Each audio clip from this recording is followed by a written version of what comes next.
warm welcome to webinar series hosted by Happiest Health. I am Revati and I will be your host for today's session. Every time you browse the internet, especially your social media feed, you come across a video, a post, or an article about something health and nutrition. You may have saved a few dozens of them, thinking you'll follow those, get back to those, or simply incorporate some of them in your daily routine for a happier, healthier you. But you have not been able to get back to them, simply because you don't have the time.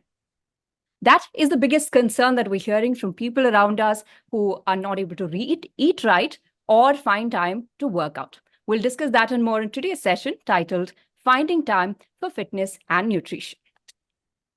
For the discussion, we have with us two panel members. First up, Nidhi Nigam. She's the founder of Nutrify and has been successfully running her clinic for over 11 years and helping people globally. A clinical nutritionist and a health coach, Nidhi is engaged in the field of therapeutic nutrition, weight management, and general health counseling for over 11 years now. Welcome to the panel, Nidhi. Thank you so much. Looking forward to this. Next up, we have Ashish Pratap Singh, Chief Marketing Officer, Happiest Health. But he's joining the panel as somebody who has been a fitness enthusiast for the past 23 years. Along with 2 decades of diverse experience in finance, editorial, and marketing, including heading global publications in India like Men's Health and FHM. Welcome to the panel, Ashish. Thank you so much. Happy to be here. Before we begin the session, let me take a moment to credit our sponsors. Good food partner, Fasta Pizza, active nutrition partner, Nestle Health Science, senior fitness partner, Atulya Senior Care, and fitness tracking partner, Abo. And before we head into the questions, a quick word for our attendees. We have a Move Fitness Summit on the 8th of June at the St. John's Auditorium starting 9 a.m. onwards, where we will have multiple sessions on fitness and nutrition with top speakers from across the industry. We'll have a keynote address by Athletic Federation of India's Senior Vice President Anju Bobby George, Shwetambari Shetty, dance and strength fitness expert Shweta Rathod, winner of Miss World Fitness, international athlete and speaker, and many, many more. If you register for the summit today, if you're an attendee of this webinar, you also get a one-time special discount.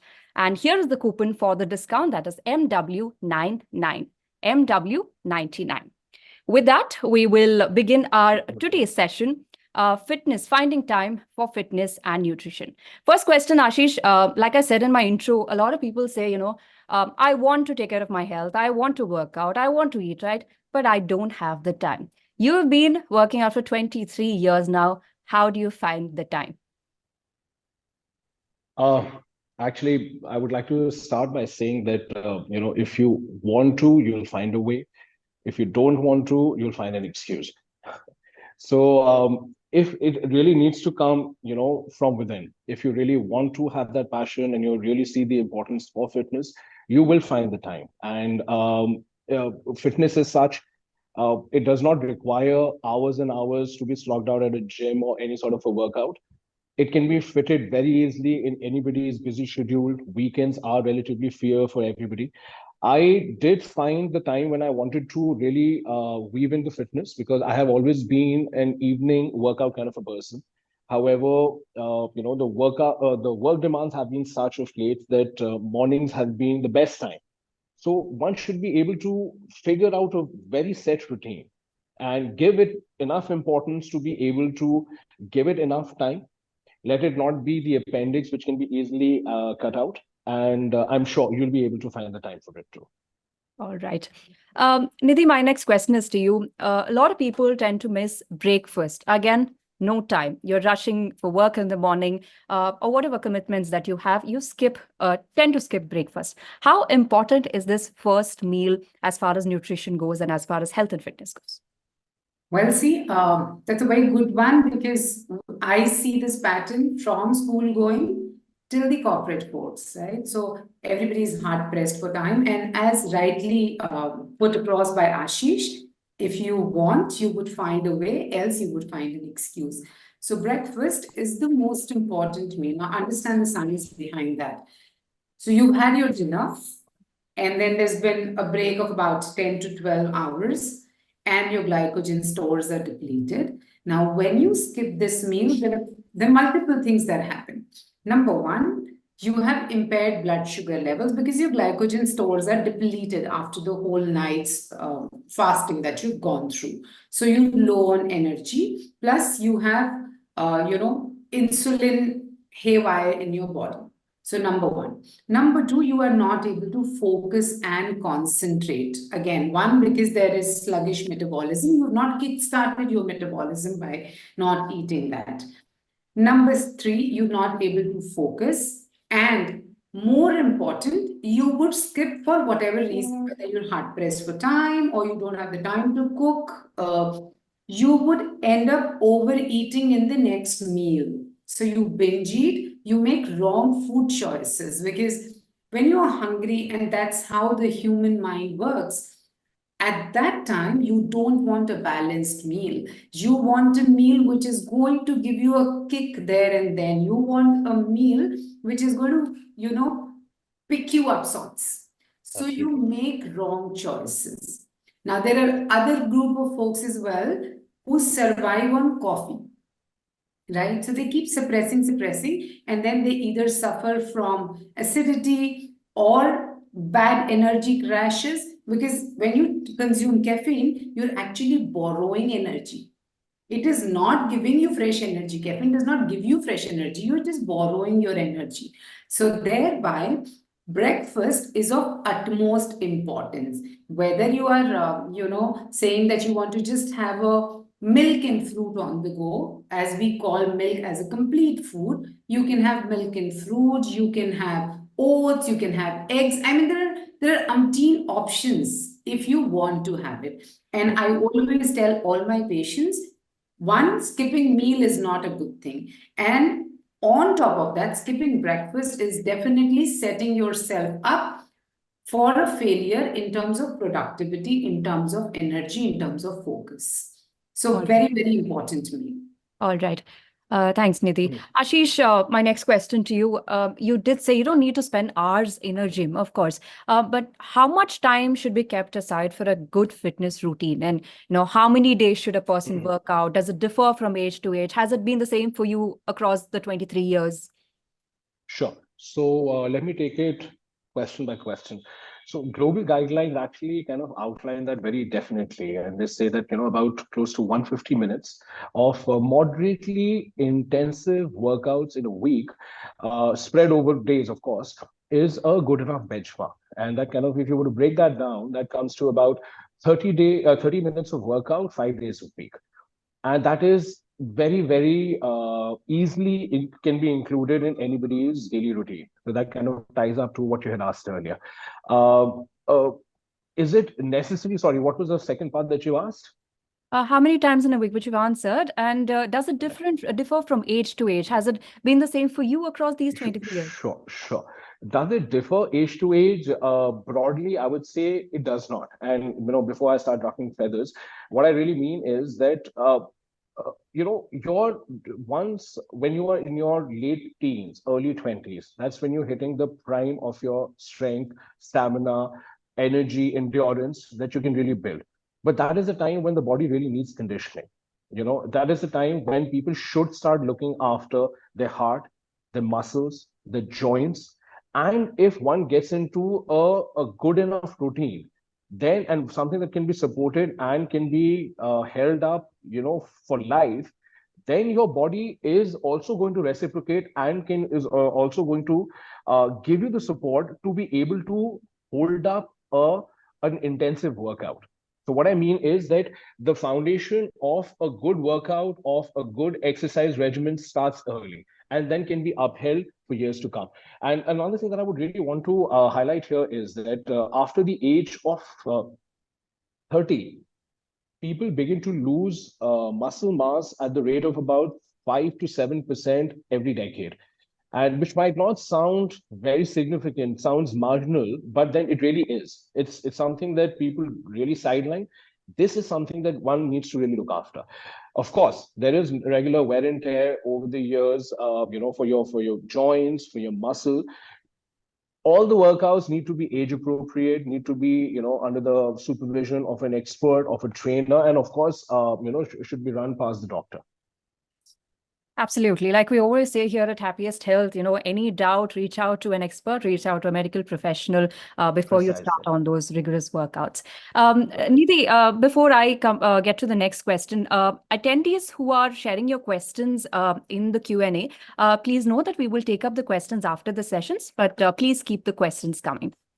Nidhi, you talked about the importance of breakfast. Now, if you have to go into your diet for the day or nutrition across, general nutrition, what are the macro and micronutrients that one must aim for in their daily diet? And of course, keeping in mind that we don't have time, how easily can we do this?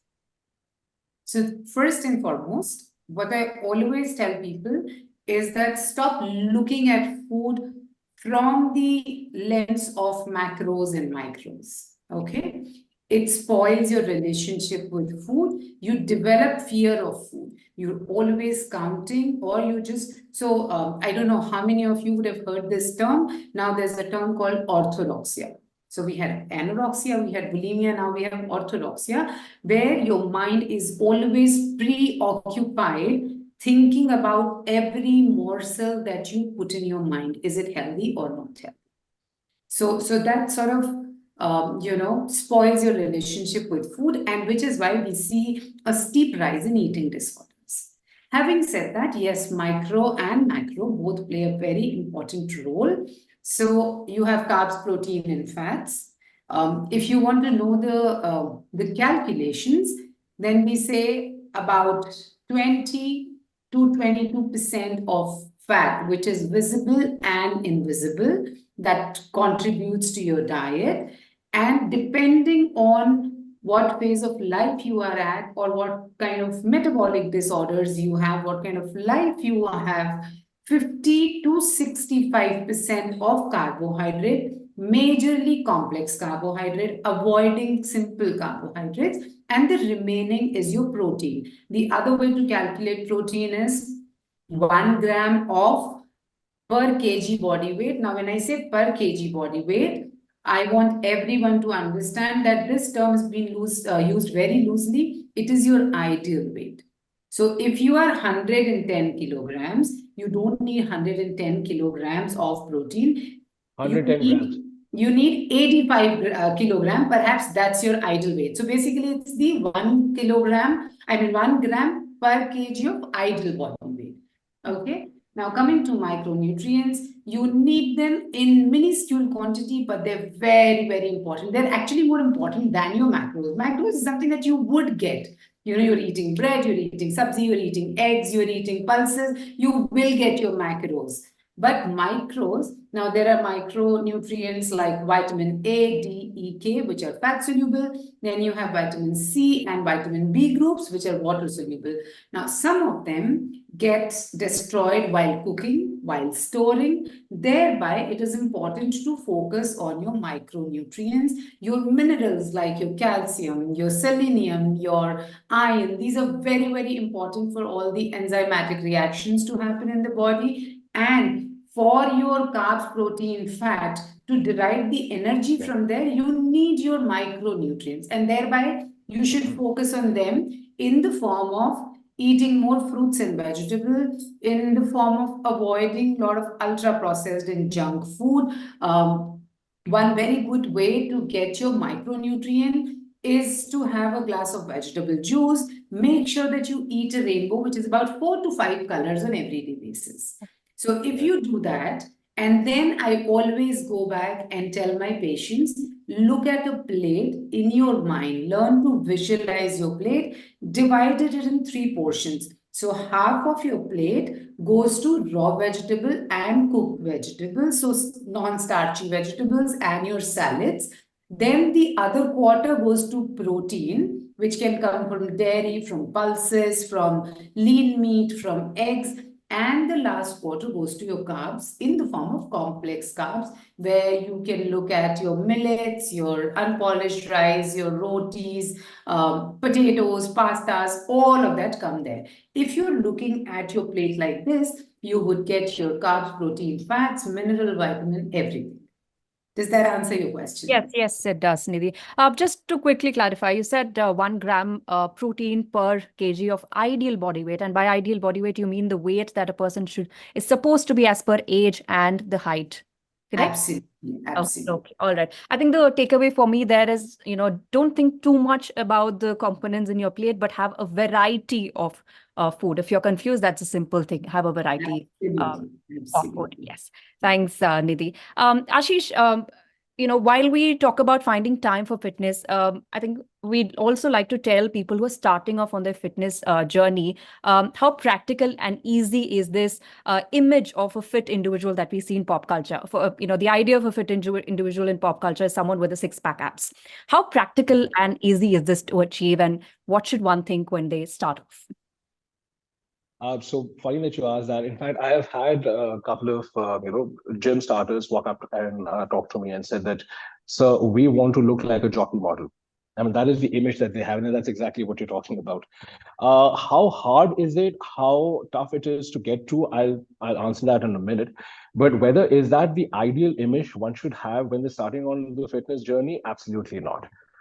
My advice, and this is something that I like to tell everybody, is that your competition is not something which is a model or a fitness, or for that matter, an athlete. Your goal should be: are you getting better day by day? Are you doing something to take your body out of its comfort level? That said, it's a long and an arduous journey, but it is one step at a time. One should never be in a rush to get quick results. The quicker the results, more it's going to harm the body, and quicker the results are going to also disappear once they show up. So a good physique, or a sustainable fitness regimen is the one which is which takes time to build, to scale up, and is also sustainable, right?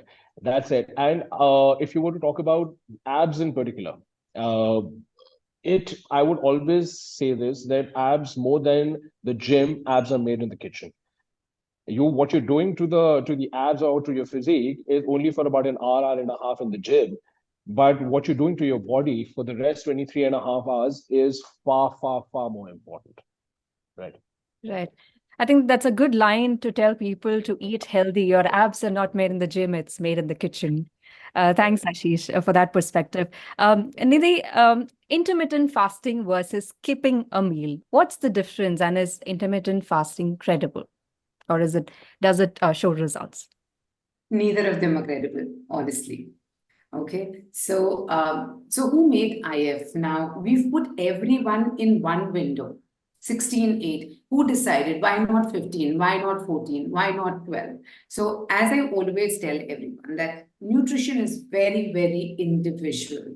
Okay, unlike when you have fever across the globe, you would be given a paracetamol and it would work.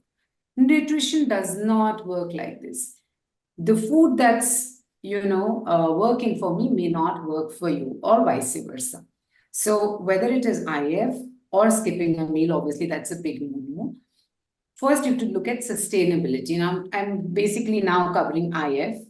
IF, if you look at, is not a dieting strategy. First and foremost, I want everyone to understand this is not a dieting strategy. I've had patients saying, I did it for 3 months, I lost 3 kgs, I lost 6 kgs, and now I've gained 9 kgs. So it is not a dieting strategy. It does have its own benefit only and only when you are able to sustain it as your lifestyle. And I always give an example. I give 2 examples. Number one, if you've seen any Jain family. So Jains, from time without beginning, they have been having their last meal before the sunset. And then the next meal happens with the sunrise, whatever, the breakfast or whatever. Now, this continues whether it's a marriage or a picnic or a holiday. It's their lifestyle. So you don't use it as a strategy to lose weight. If you can follow it for the rest of your life, fair enough. This will work in your favor because somewhere it also follows the phenomena of circadian rhythm. The second example that I give is, if you look at the birds, the moment sunrise happens, they all go out without having any alarm clock, no snoozing, nothing. And the same, they come back the moment there is sunset. So that is your circadian rhythm, and IF pretty much follows that. If you're able to follow it, go ahead and follow it. But it is not a dieting strategy. If you follow IF in the most realistic way, it could be a 12-hour window, it could be a 14-hour window, whatever works for you, use it as a strategy to become healthy and to have it sustainable as your lifestyle. Then you would see that you would have better sugar levels, better glucose levels, because your organs are at rest for those many hours. You may be able to focus better if you're doing it the right way. So IF has its own pros and cons if you are not using it as a strategy. Now, coming to skipping a meal, absolutely a big no-no. Now, this is where people got confused between IF and skipping a meal. They thought IF is, let's say, 8 hours of eating window, which means you're eating 2 meals instead of 3 meals. So they said, okay, today I will skip a meal. Today I can skip a lunch, tomorrow I can skip dinner, and the day after I can skip a breakfast. So skipping a breakfast without, or any meal for that matter, without structure is definitely not going to work out for you. You skip a meal, you overeat in the next meal. Number one. Number two, coming back to IF, it is your 8-hour window. So you're trying to restrict calories. How much can you eat any which ways? You can't overeat just because you have a window of 8 hours. I'm sure there are people who do that as well. But logically, instead of 12 to 13 hours, if you've squeezed your window to 8 hours, you can't overeat. So thereby there's calorie restriction. And then people started losing weight, and then people started using it as a strategy. So skipping a meal is a big no-no. IF, if you can follow it as your lifestyle to become healthy, will work in your favor, especially if you are prone to type 2 diabetes or if you have any metabolic disorders. But the point is, don't cut down on your food, don't go on restrictive diets while you're on high. All right. I just want to ask you a quick follow question to that, which I was coming to later, but since it's relevant right now, what is the ideal time between dinner and bedtime? Is it the sunset, sunrise, ideally? Ideally, yes, but very difficult to follow in our fast-paced life, right? People do get back from work itself by 8:39. Correct. So what we say is, if you're coming late, eat as soon as you enter. Okay, and ideally about 2.5 to 3 hours of gap between your dinner and your bedtime, so that you get to bed on a light stomach, and thereby your body is able to rejuvenate and repair itself and not really trying to digest the food that you've eaten. Okay. Because if you eat and you sleep immediately, or maybe in half an hour, you are just passing out, you're not sleeping, because your body is still busy digesting the food that you've eaten. So about 2.5 to 3 hours is a very good time window for you to maintain between your dinner and your bed. Okay. All right. Ashish, morning workouts, evening workouts, which one's better and why? Because you had mentioned about this earlier in the discussion as well. Both are equally good. Both, you cannot choose one over the other. It all comes down to managing your day's schedule and which one you would want to choose. Two things, however, I would like to add is that if one were to choose a morning workout, choose a morning workout and stick to it. Do not fluctuate. Let your body get used to the fact that you're getting up in the morning. Let your body get used to the routine and giving it that amount of time day on day, right? Or as many days that you want to, work out in a week. Do not switch. Keep it as steady as possible. That's one. However, the other thing is that why morning workouts work for me is that you are doing that thing and you are getting it out of the way. Then you are sorted for the rest of the day. Many a time, what happens is people are running late. They have impromptu meetings, socializing plans, dinner calls. They always put their fitness routine on the back burner. That's the first thing that is amputated. That's why when I am so certain that I want to do this every morning, I do that and then I'm sorted for the day. I never get restless around 5:36 that I want to cut short on whatever I have to do because I need to get to the gym because I'm sorted for that day. Lastly, there is actually some science around fasting workouts. People who are looking to lose weight, burn calories on a faster rate, a fasting workout when you're empty stomach in the morning actually elevates your heart rate higher enough so that you burn far more calories as opposed to doing the same intensity workout sometime later in the day. So if losing weight, burning far more calories is someone's fitness goal, I would suggest doing that first thing in the morning. All right. So whether you choose a morning or evening workout does not matter. What matters is whether you're consistent with that and your body gets used to that. Yes. Nidhi, Ashish spoke about weight loss. A follow-up question on that. What is this 30-30-30 rule for weight loss? Is it effective? Okay, so I generally call it another fad. Okay, now this, I don't know how many people are actually aware of this.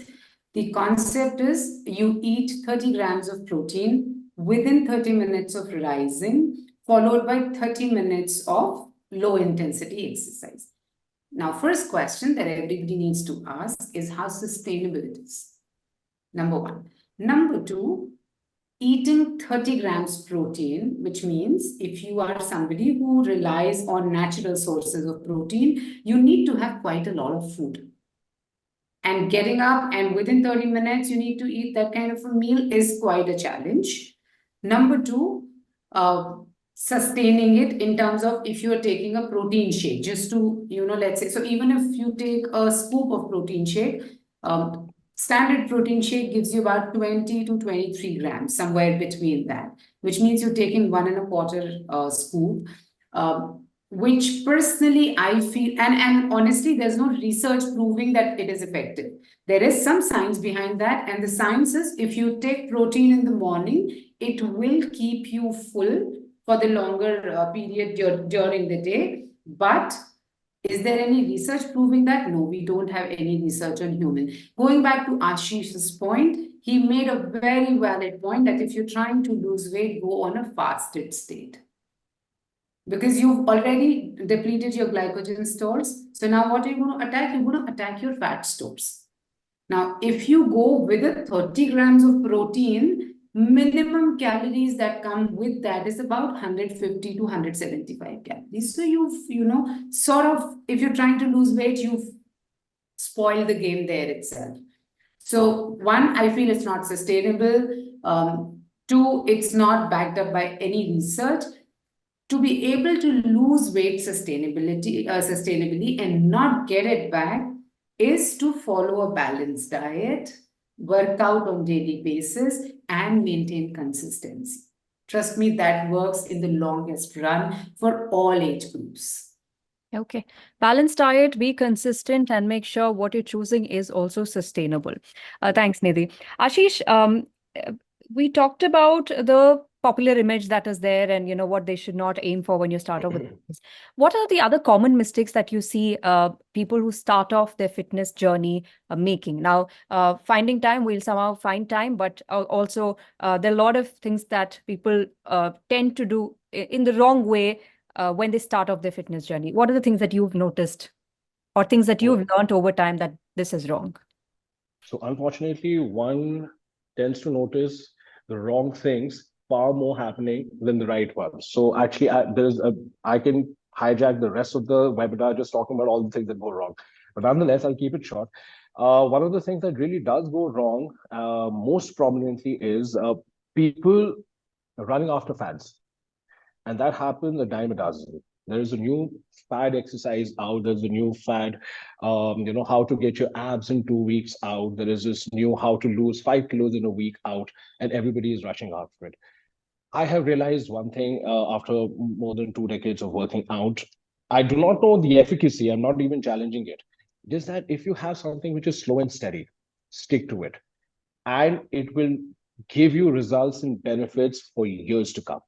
My workouts have not changed. There have been tweaks, there have been pluses and minuses, slight variations to the very core exercise for each body part. And that's exactly what I've been doing for 23 years. I do not need to do any fads. Everything fires just as well as it did 23 years ago. Do not fall for the fads. That's one thing. Second is they are in such a rush. A lot of people are in such a rush to get results that they would either try to look for shortcuts, try to jump from one exercise to another, or worse, would end up overtraining. And they probably, what they do not realize, the harmful effects of overtraining, depending on the age that they are in. If they're in their mid-20s, early 20s, the body is still going to absorb the overtraining side effects. It is only going to spill all that out maybe when they're in the mid-30s.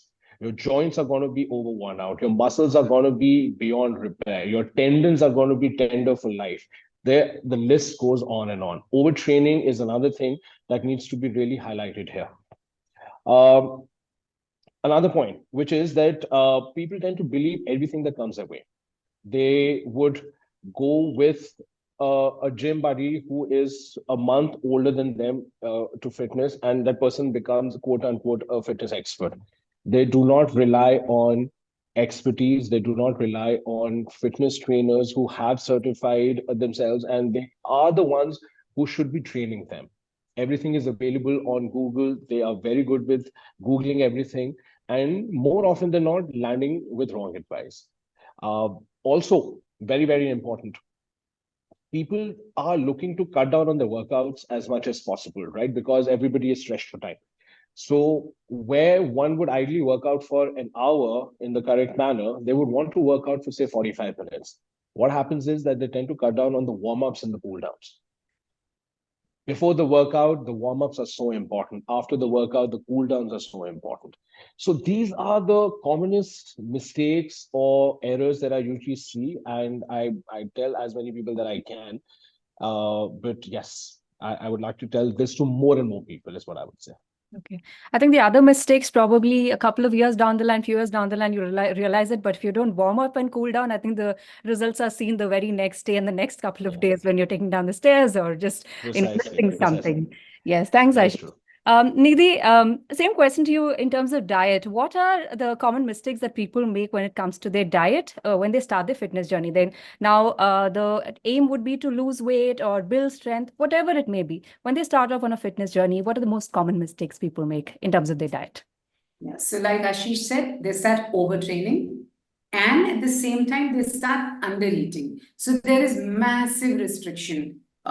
People don't understand that the moment they go beyond their resting metabolic rate, the number, let's say if your BMR is 1200 and you go to a 800 calorie diet, your body comes in a stress mode. Your body starts reserving whatever little you are giving it. And thereby, there is stress and there is cortisol, and cortisol triggers insulin, which is a fat storage hormone. So, number one, your hard work goes in vain. Number two, when you start restrictive dieting, so like we were talking about macro and micro, and I said, let's not look at food like that, but they do. And thankfully, or unfortunately, rather, these apps where they count every morsel. Okay, I've had a samosa, so 200 calories. I've had a pack of chips. So now what they forget in that process is that I want to lose weight. For me, I need 800 calories. Now, I don't have time, so I'm going to buy from this place or that place, not realizing that food is not only calories. So that's where the young population goes wrong. Okay. They eat without reading the nutrition labels. In fact, I'm really glad that ICMR has talked about the importance of reading nutrition labels in the recent guidelines that we received, just few weeks back. So they don't read their nutrition labels. They use nutrition as an Excel sheet. 800 minus 50 minus 25. So what's happening is there is overtraining, there is under eating, thereby there is stress in the body. Recovery is not happening. So I always tell people, look at food as fuel for your body. How a car cannot run without petrol or diesel, your body cannot run without food. So you need to give it right food. You need to have food to be able to lose weight. So for example, if you have a job of being a panelist or whatever work you may do, if you don't do that on an ongoing basis, you become lethargic. And it's the same way human body's job is to break down the food that you give it. If you're not giving it enough food, it is not breaking down. Thereby, the metabolism is going to go slow. You're going to become lethargic, and thereby your whole game goes very bad. You Right. develop a lot of nutritional deficiency. I've seen cases of being deficient in B vitamins. I've seen cases of being deficient in selenium and copper because you're eating so restrictive diet. Right. So, so if you have to, begin your fitness journey for weight loss per se, either you study yourself, read up, there is a lot of knowledge available, you read up, or you take somebody's help, maybe a one-time help, or a supervised help, and devise a plan so that the hard work that you're putting in for weight loss is going to reap results and is going to be sustainable. Okay. And Right. you don't develop health issues in the longer run. Right. Right, Nidhi. Ashish, Nidhi mentioned about these apps that count every calorie and things like that. There are a lot of fitness apps as well, fitness trackers per se. Are these apps helpful? Do they keep you in check? Do they motivate you? Or do they stress you out more? Are they useful? So, so honestly, I really got very serious about my training and my fitness when phones and watches did not used to be smart, right? And so I really don't find the need for them, honestly.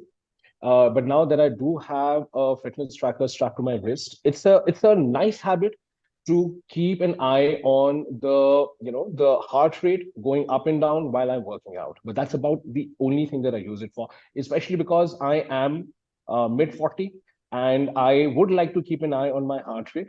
But other than that, a sleep tracker, your calorie tracker, all these kind of apps which come preloaded on all the fitness trackers, honestly, it might work for somebody. Nothing against them. They do not fire for me.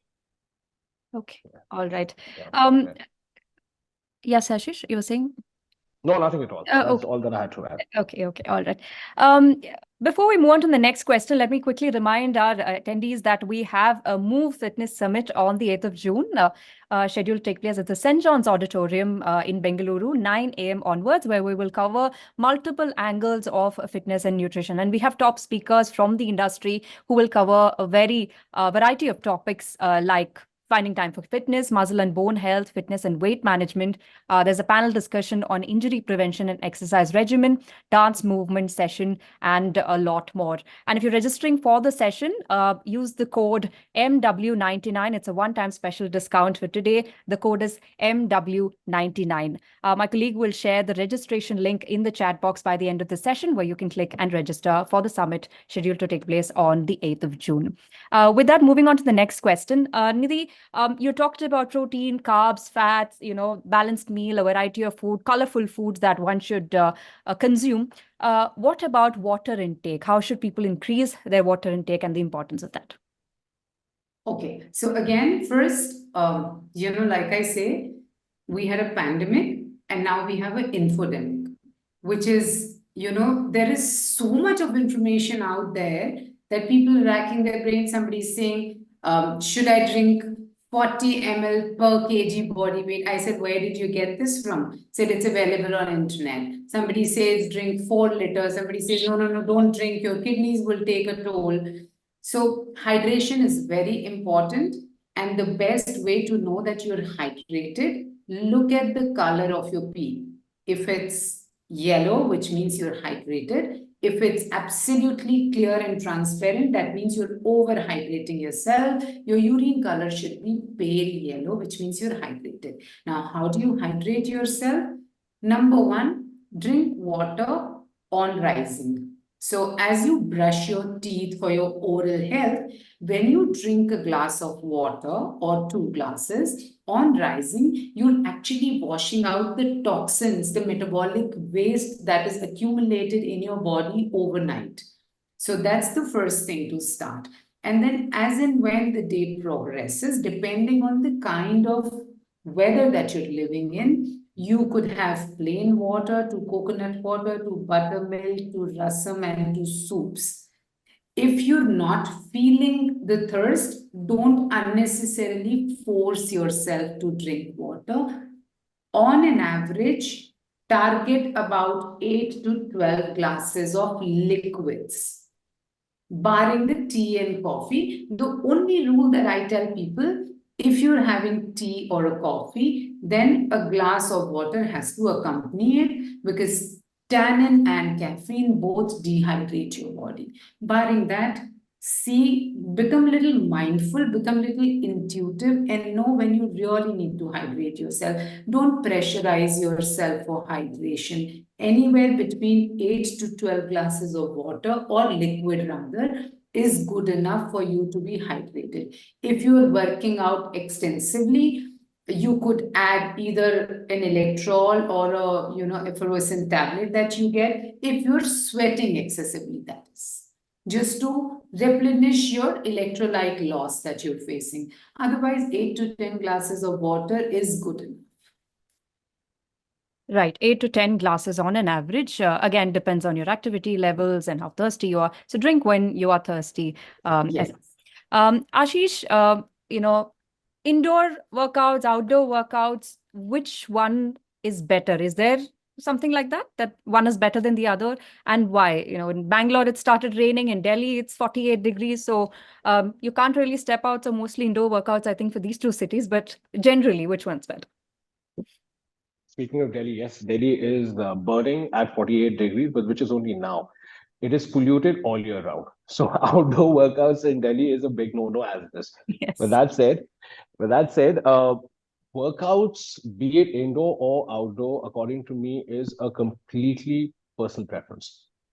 If you're set on what your goal is, then and you have found your comfort factor on what is really, getting you in the mood to really work out, and you're not dragging yourself to your routine, but you are getting pulled to a routine. Do what you have to do. It could be cycling, it could be brisk walk, it could actually be swimming. I know people who go for very intensive squat sessions for 1.5 hours every evening. I am a complete gym person. I like my workouts in the gym, whatever works. But as long as you are giving the amount of fitness that your body calls for, it could be indoors, it could be outdoors, doesn't really matter. Okay. And that said, do you have any quick tips and tricks for anyone who wants to have a quick workout at home? Quick tricks and tips would be that there are a lot of freehand exercises which are available. Somebody who's informed and trained can give anybody a lowdown what these exercises are. You need absolutely no equipment to start a workout at home. Only maybe a chair, maybe your bedpost, your shut door, something like this is available, and you can magnify the workout possibilities multifold if you also have something called resistance bands. I'm a big fan of resistance training. Just buy a set, it's available online. And then you can do a different scale and a level and intensity and endurance when it comes to workouts. And very easily applicable at home, 15, 20 minutes to begin with, and you can easily scale it up. Ashish, one question. Please go ahead. Cardio versus strength training. This is the biggest question we face. So I am a big fan of both. It's not an either or. Cardio training is definitely because it's going to build your endurance over a long run, right? However, strength training is equally important because I have seen people focus so much on cardio training that after a while, when you do not have fat reserves to burn for energy, the next best thing that the body looks for is the muscle mass, and it starts eating into your muscles, right? Uh, you need to have a very balanced weekly workout where you have cardio included in your workout. It needs to also have 2 to 3 days of moderate level of strength training where you are lifting weights. So the answer is not either or, you need balance. Yeah. Thank you so much. Also, is there an order for this, Ashish? Is cardio better when done before strength training or after strength training? Totally depends on how your body adapts to it, right? Okay. Yeah. A lot of people, so my mantra has been always that when you get into the gym, do the toughest thing first. Okay. Get that out of the way. And then you get into what your body thinks is easier. So if for somebody, cardio, running on a treadmill, cross training, any sort of exercise which is for your heart is something which is a drag, which one does not feel too keen to do that straight away, get that out of the way, then start with the rest of the workout. All right. Okay. Nidhi, my last question for you again, because we're talking about finding time, are there any quick tips or quick recipes or quick hacks for breakfast or other meal that people can incorporate in their routine so that they don't have to skip meals because there's no time? Yeah. So a couple of things. Okay. One is spend about a couple of hours over your weekend to plan for the week. Do your grocery shopping over the weekend. You know, Monday you're going to cook this, Tuesday you're going to have this, Wednesday. So you sort it in your head that this is what it's going to be. Because more than the cooking time, it's, you know, what to cook. So if you sorted that, half your battle is won. And then if you're hard pressed for time, look at one pot meals like your khichdis, like your oat meals, or look at if you're a non-vegetarian, then eggs can be a great substitute for your breakfast. Just make it on the go. Overnight soaked oats where you actually don't need any cooking. So you just soak it in the night and you add a fruit in the morning, eat and go. You have dal chilas where you make the batter and it runs for you for next 3 to 4 days. All you need to do is just put the pan and just spread it and you know you're done. Do your vegetable choppings the previous evening so that all you have to do is just put it in the pan and cook. Make your fillings always ready in the fridge. So, for example, you could have a paneer filling ready, whether you do a sandwich with it or you do a paneer stuffed paratha with it. So, if you have these fillings, they come handy. Always keep vegetables at home. So, if you have these quick fixes, keep some, boiled quinoa at home. So if you have boiled quinoa, you add some beans to it, your meal is ready. So this way, you always make sure that you're eating on time, you're not skipping meal.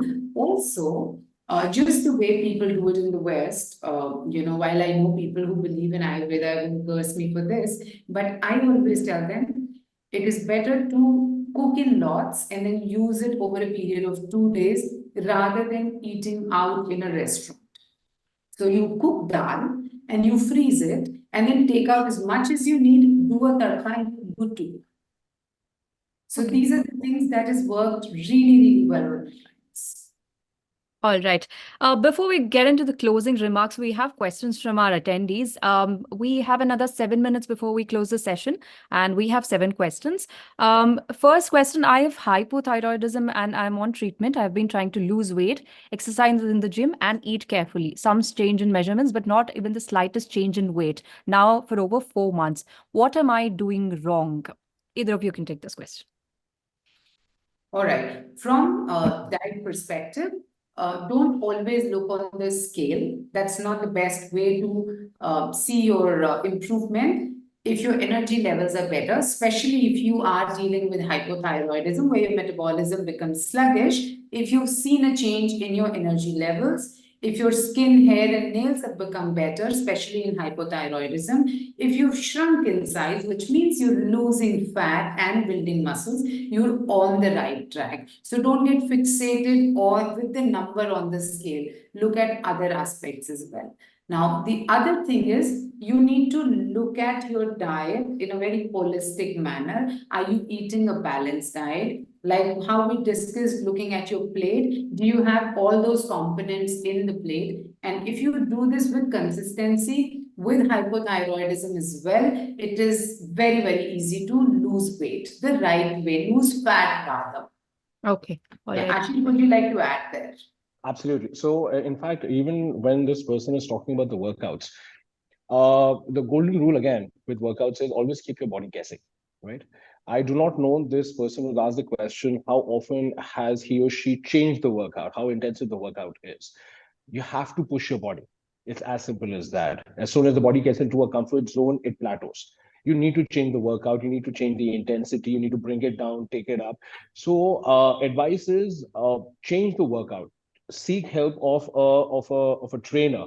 Let the person shout out a long-term goal of losing weight and toning and endurance also for the person. You'll get results, no doubt. All right. The next question is again about what should one eat before and after workout if the person does not have any medical condition. Workout is a mix of calisthenics, stretching, strength, and cardio. Nidhi?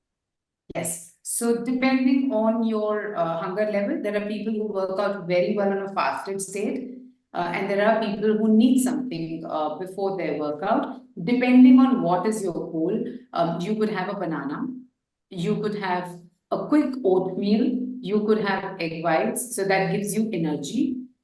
Anything which will give you energy to enhance your performance during the workout. So we look at a combination of simple and complex carbs pre-workout. So an oatmeal or a banana or egg whites or a peanut butter or an almond butter on a toast is something which is good for a pre-workout. Post-workout will differ depending on what is your goal. If you are trying to lose weight, then I always emphasize on a gap of about half an hour to 40 minutes before you eat post-workout.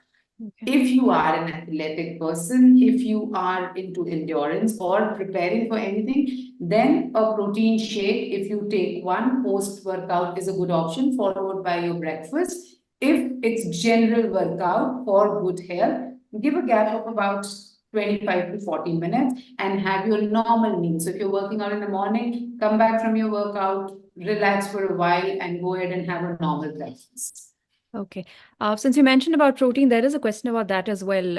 Vivek Singh asks, somewhere I read taking more protein may be bad for kidney. Is that true?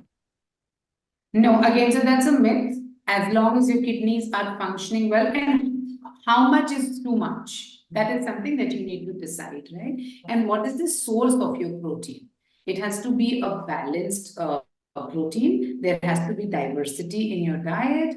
Even if you're taking a protein shake per se, how much of it are you taking? If you're taking anywhere between 0.8 to 1.6, even 1.8, your kidneys will not have an issue if you do not have an existing condition. Always remember, if you do not have an existing condition, also if you do not have a gene there are genetic cases where parents or siblings or there's a very strong gene of kidney issues. Those are the people who need to be careful. So again, I would say, rather than making a generic assumption in your head, if you have anything of that sort running in the family, always consult a healthcare professional. Okay. Next question, I'm going to club two questions here. One is, what should one eat to bulk up and build strength to lift heavier without injuring self? And there's a question from one Sushmita C about how to gain healthy weight. Okay. So maybe you want to take the first part? Go Healthy ahead, weight. Ashish. Sure. So I can just tell you about the lifting bit, right? And building strength. Building strength is, of course, you are going to eat a lot of nutritious food, goes without saying, but you are looking to bulk up. Your intake of good carbs, the complex carbs, needs to go up. They are going to be energy giving. There are also the building blocks of energy, which is going to be sustainable not only in a short burst, but for the entire day. So the diet needs to have a lot of carbs. And if the person is looking to bulk up, unquestionably the person is looking to bulk up in a good manner, so which is going to have a lot of muscle mass. The protein needs to have a significant uptick in consumption. So what Nidhi was talking about as an answer to the previous question, even up to say 1.8 grams per kilo body weight is fantastic. Take it up, and also in what way you're having your protein matters a lot.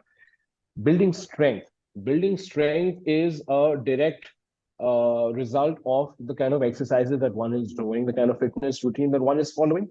So the exercises, the routines, and that's just a big gamut of ways to go about it. And this forum is too short for that. I would tell the person, do get in touch with a fitness expert, with a fitness trainer, somebody who is certified, will be able to guide you how to build strength through your exercises. Right. Nidhi, there was a second part to that question. Do you want to How about to the put on weight the right way. the right way? Yes, healthy weight gain. If you want to add to what Ashish said. Nidhi, you're on mute. I'm sorry about that. So I always tell people it's far easier to lose weight than gain weight. So because we want to focus on healthy weight gain. So the key here is strength train, very, very important. When you're looking at gaining weight, you have to build strength, you have to gain muscle. for which you need to eat clean and you need to eat calorie-dense food, which means you add carbs to your diet, which are clean carbs, you add protein to your diet, and you add good fats to your diet. Very, very important. So nuts and seeds, olive oil, some bit of, pure ghee is as well. Okay, so in a day, you can go up to, when you're looking at gaining weight, about 4 to 5 teaspoons of visible fat in the form of oils and ghee.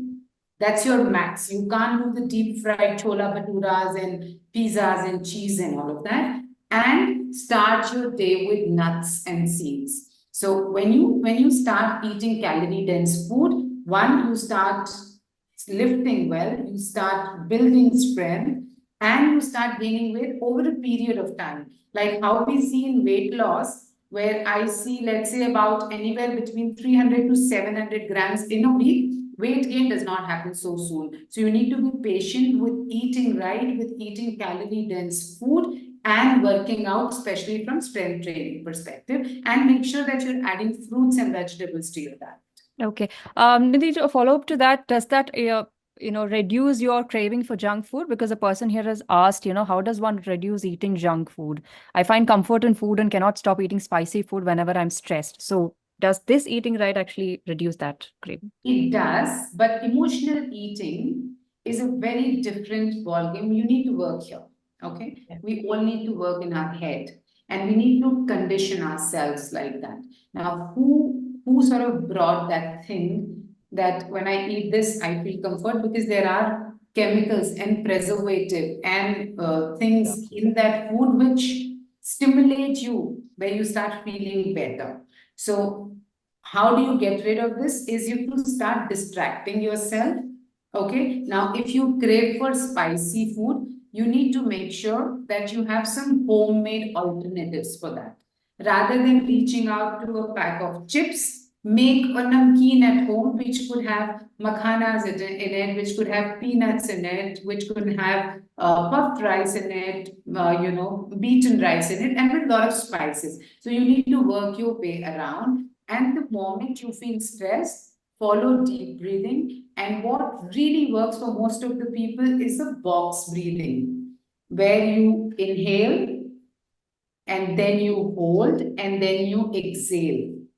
Now, when you do that, your body is relaxed, your mind is relaxed, and your cravings just pass by.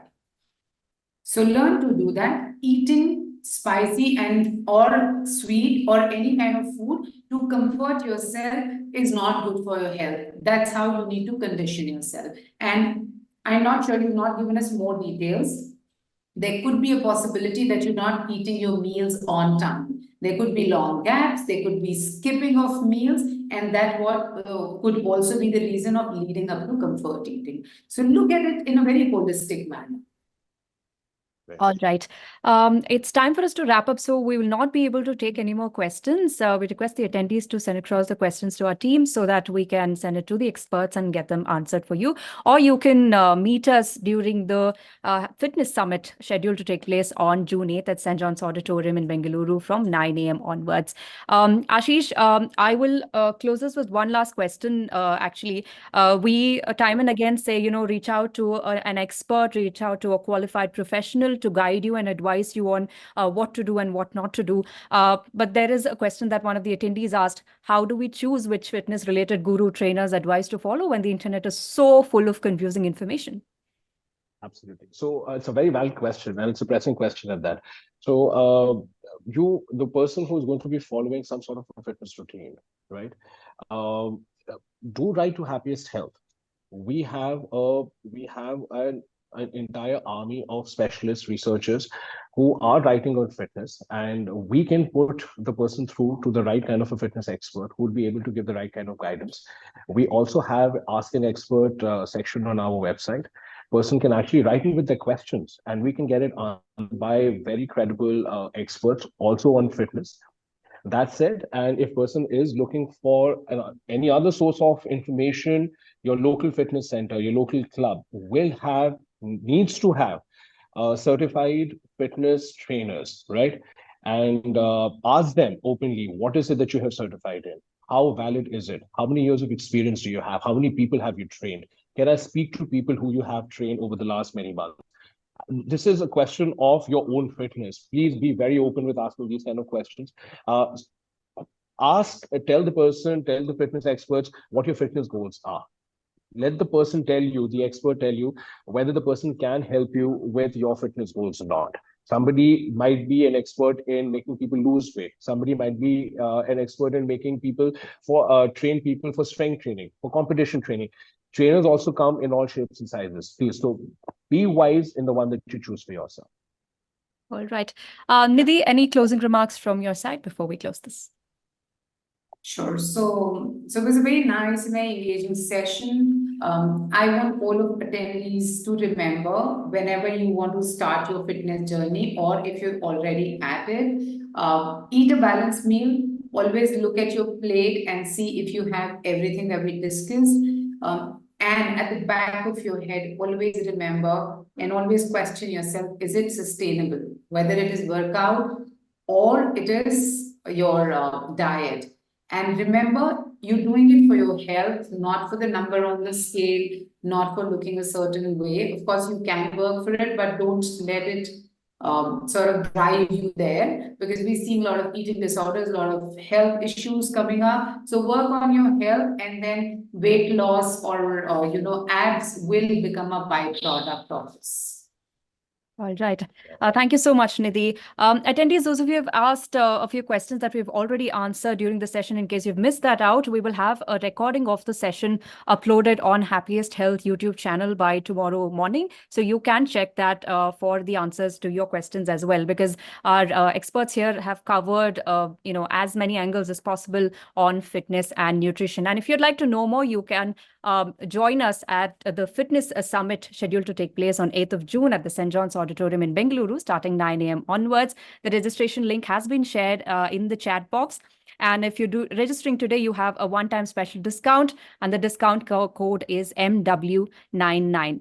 We have a variety of sessions and panel discussion that will take place on the 8th of June, including muscle and bone health, fitness and weight management, injury prevention and exercise regimen, dance movement session. It's going to be a very interesting and interactive session. So we'll see you all on the 8th of June at the St. John's Auditorium in Bengaluru, 9 a.m. onwards. Thank you so much, attendees, for joining in on this session and asking questions, interacting with our expert panel members. Thank you so much, Ashish, for all the insights that you've given us from that 23 years of fitness regimen. And clearly, if you want to find time, you will be able to find time. So keep that time aside every day to work out. And like Nidhi has constantly pointed out, eat right. Don't follow all that you see on social media.